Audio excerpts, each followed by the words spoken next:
E dando sequência aqui ao nosso programa Vida Mais desse domingo, a gente, como anunciou aqui no começo do programa, recebe a doutora Ângela Oliveira, fonoaudióloga, produtora de conteúdo, porque além de tratar muito bem os pacientes e tratar todas as necessidades da área dela, ela tem informado bastante e hoje a gente vai conversar aqui sobre temas muito importantes. Então, Ângela, bem-vinda aqui ao nosso Vida Mais.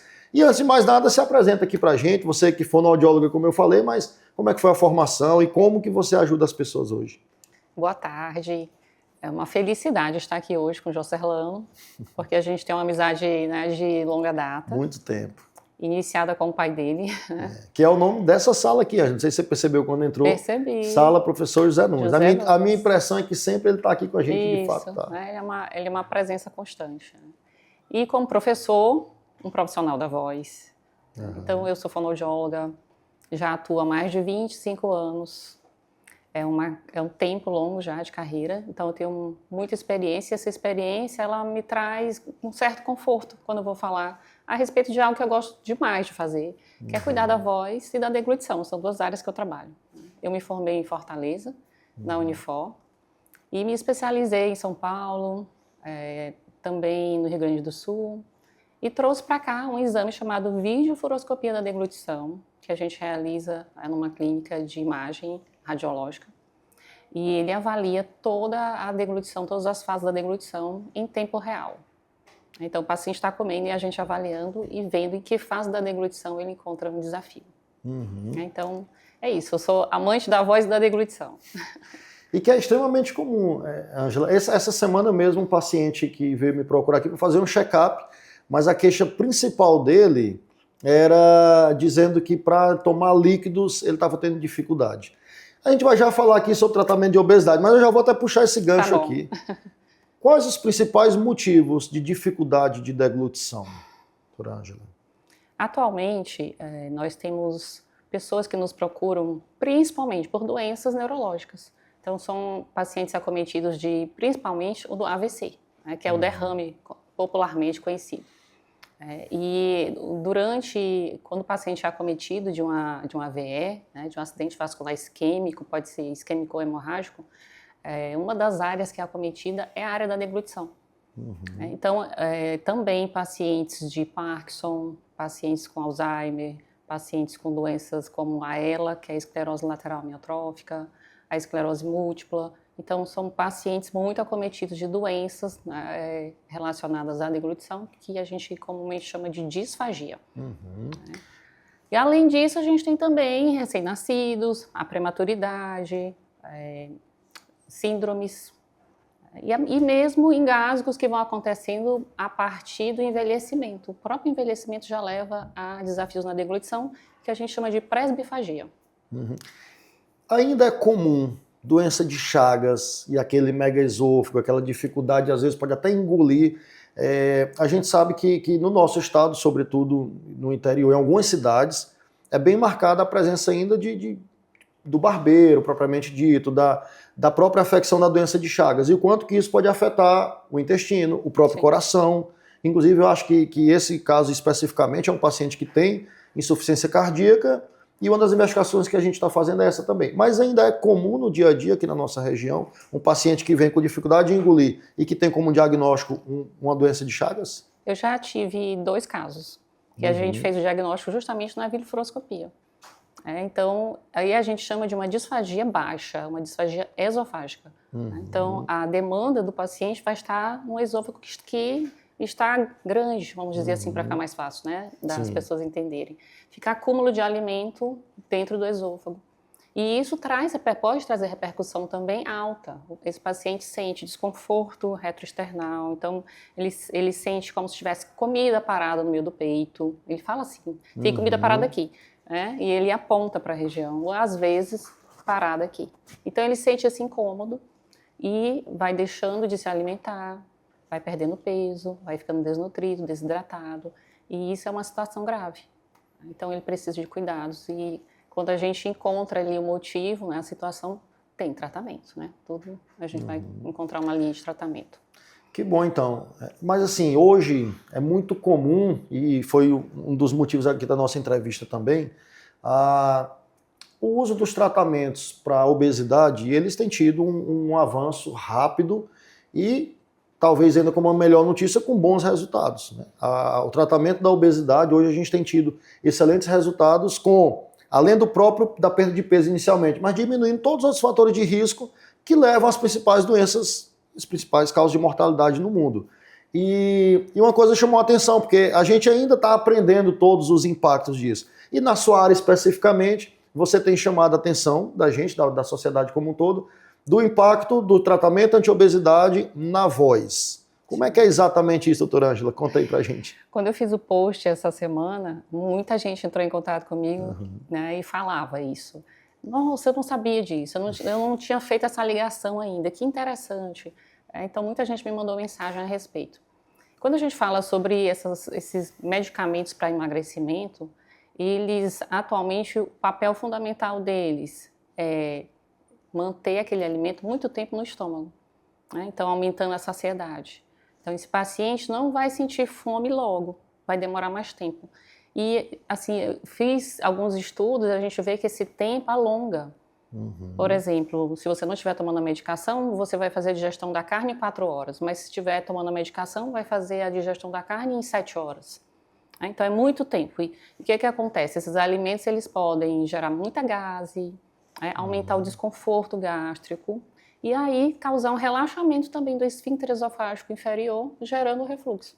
E no caso da voz, esse refluxo ele é alto, ele chega até a faringe, a laringe, ele vai causar um edema dessas estruturas, o paciente vai sentir, realmente eles falam isso, está inflamado, está dolorido, está inchado. Eu sinto a minha garganta inchada. E quando ele chega nos tecidos que são muito delicados da laringe, prega vocal, esse ácido vai queimar as pregas vocais. Então elas vão ficar com edema também, vai gerar um quadro aí de pigarro.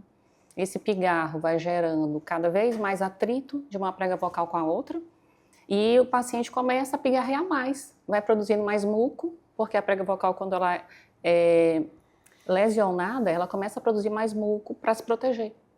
Então, vai havendo uma produção excessiva de muco, esse muco vai ficando pegajoso, grosso, eles falam, é uma baba que não sai da minha garganta, por nada, eles falam, né? O que eu faço com isso? Então, aí vem rouquidão, falha na voz, fadiga vocal, principalmente quem é muito atingido, profissional da voz, professores, radialistas, cantores. E esses profissionais, porque lidam com a voz de forma constante, eles percebem mais rápido que tem uma diferença na voz. As pessoas que não são profissionais da voz não percebem. E eles vão achar que é uma rouquidão, talvez uma gripe, eles pensam que estão gripados, aí procuram um otorrino, aí identificam que estão com um refluxo que a gente chama laringofaríngeo, que é um refluxo alto. Não é um refluxo gastroesofágico. Tá? Então, é um refluxo que vai lá em cima e fica banhando a laringe. Então, isso vai incomodando, vai gerando muita rouquidão, desgaste da voz e gera também, além disso, uma desidratação das pregas vocais, elas vão ficando ressecadas. E pode gerar granulomas de prega vocal e outras questões, né, que vão principalmente atingir a qualidade da voz. A voz passa a não ser mais limpa, é uma voz rouca, permanente, né, uma rouquidão crônica. E, assim, considerando que as pessoas vão fazer um tratamento, quem tem indicação de fazer um tratamento de obesidade, qual a indicação, então? É que já no começo do tratamento, já passe por uma avaliação com você, com o profissional da voz, para que já comece esse tratamento tendo esses cuidados? Como é que você tem orientado no dia a dia? Pronto, você tocou numa situação que eu acredito que é a melhor. É a ótima, vamos dizer assim. O profissional que vai fazer a prescrição para aquele cliente, principalmente se ele for um profissional da voz, como professores, né, como eu citei aqui, pessoas que usam a voz para ganhar dinheiro, para fazer acontecer algo, eles precisam passar por uma avaliação prévia com um fonoaudiólogo e com um otorrino. Seria interessante ter essa associação, visto que eles vão usar porque eles têm um objetivo específico. Né? Ali tem um quadro de obesidade e o medicamento é recomendado para, né? E outros fins, né? Diabetes, e tem outras situações que é necessário fazer uso da medicação. Além disso, nessa consulta a gente vai ver como o paciente mastiga, porque a digestão começa na boca. né? Começa na insalivação do alimento. Então, se você não mastiga bem, você não faz uma boa salivação, na saliva vão ter as enzimas digestivas que iniciam o processo digestório na boca. Se você mastiga mal, você já vai ter um processo digestório ruim, né? E com o uso das medicações, você vai aumentar o tempo desse alimento no teu estômago e você vai ter mais probabilidade de ter o refluxo, o alto, né, que a gente estava falando. Falando aí que a gente tem que mastigar bem, e hoje em dia talvez seja uma necessidade na correria de todo mundo, acho que a gente mastiga cada vez menos, né? E além da mastigação, assim, que outros cuidados no dia a dia? Porque assim, mesmo quem não trabalha diretamente com a voz, hoje a gente sabe que a comunicação é importante para a gente, enfim, pode ser prestar qualquer serviço, você vai estar utilizando muito a voz para gravar os vídeos para as redes sociais, então a gente está cada vez mais trabalhando com isso. Mas que cuidados em casa, além da orientação da fonoaudióloga que a gente vai ter, o que mais que a gente deve cuidar em casa para preservar a voz como um todo, quer seja durante o tratamento de antiobesidade ou não? Sim. Mas no dia a dia, o que é que a gente pode fazer? No caso também desses pacientes, nós temos exercícios específicos para cuidar da região da faringe, da laringe, onde ficam as pregas vocais. Ele vai aprender esses exercícios, vai aprender também a respirar melhor, porque a respiração vai trazer um impacto na questão da pressão intraabdominal, principalmente nos pacientes que têm obesidade, né? Então eles ganham aí uma pressão intraabdominal maior e por isso vai favorecer o refluxo, né? E também a gente vai falar sobre dieta, tem alguns alimentos que eles vão precisar usar com parcimônia ou retirar da dieta, e a hidratação, tanto sistêmica, com a ingesta de líquidos, em horas específicas, quanto a hidratação tópica. A gente faz direto também um exercício junto com nebulização, né? Então o paciente nebuliza, é como se fosse uma chuvinha né, de soro que está caindo aqui dentro da laringe, vai lavando essas áreas que estão com o ácido do estômago ali, irritando a laringe. Então a gente tem algumas indicações para fazer para esse paciente, além dos exercícios e além de mudanças comportamentais. Esses pacientes que passam pela consulta, pela orientação, em média, como que fica a longo prazo essas orientações? O paciente passa por um tratamento, ele aprende algumas manobras, ele aprende alguns exercícios para fazer em casa, e há uma perspectiva de quem tem uma rouquidão, se a gente considerar que seja provisória, que tem um motivo, que tem um refluxo, que tem alguma alteração assim. A gente tem um prazo mais ou menos de acompanhamento ou ele vai ter que cuidar o resto da vida e vai só se adaptando? Como é que é isso? É uma doença crônica ou é uma doença só aguda? Como é que funciona?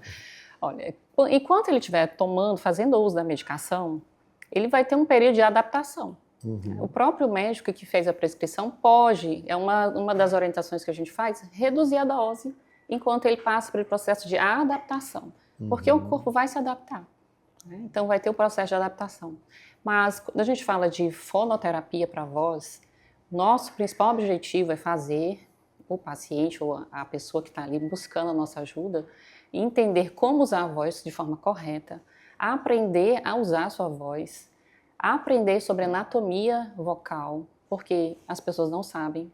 Então, porque não sabem usar, né? Ela vai aprender exercícios específicos para aquela função que ela realiza e durante aquela atividade, e também exercícios de aquecimento, desaquecimento vocal, alimentos que são potenciais para ela utilizar ou não utilizar quando ela vai fazer uso da voz.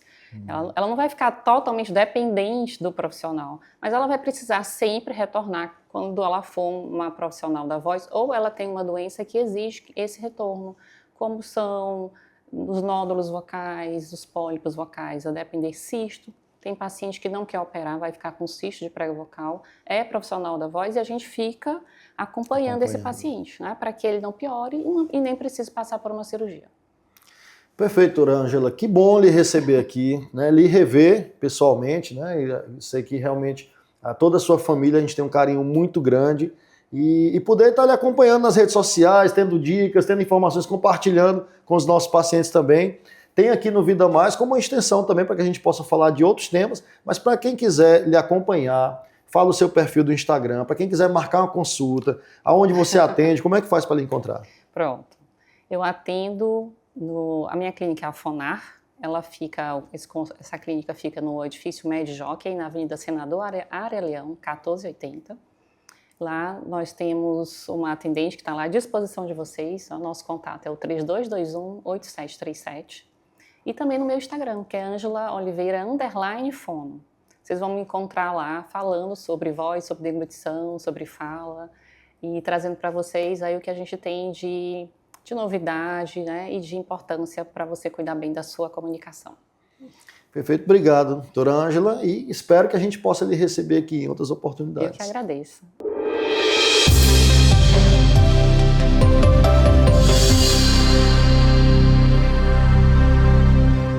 Programa Vida Mais. Patrocínio Santa Fé, Centro Hospitalar e Maternidade, Centro Clínica, Rua Félix Pacheco, 1972, Centro-Sul. Unicet, é muito mais que tecnologia. LogMed, saúde fácil. Unimed Teresina, cuidar de você. Esse é o plano. Construtora estrutural, edificando sonhos. Core Clínica, uma clínica carinhosamente pensada para você. Rua Coelho de Resende, 483.